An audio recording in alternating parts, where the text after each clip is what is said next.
Ce cauți aici? Ce îmi cauți tu aici? Nu cu voi vorbesc, cu pisca mea. Oreo?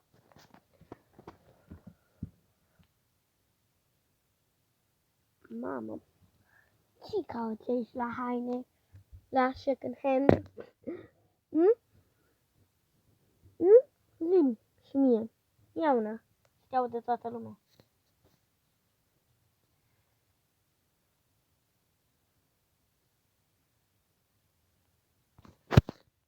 Eu n-am intrat pe ăsta, vreau să intru pe alt loc.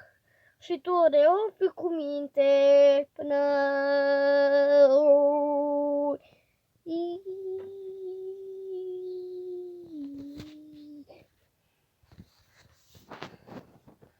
Bro, hai.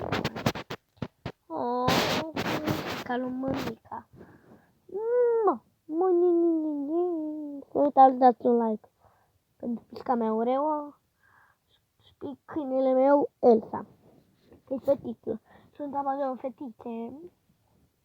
Mamă, frumusică lui mămica.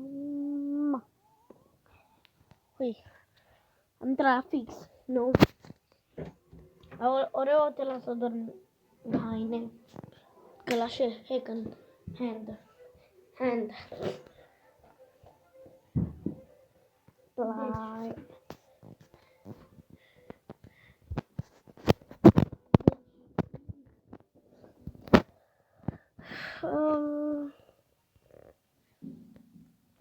Eu am văzut casa aia.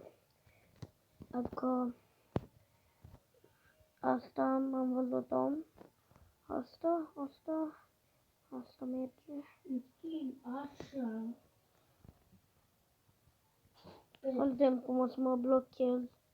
Oh, dar nu m-am blocat. Repede. Nice, că n-am mai putut.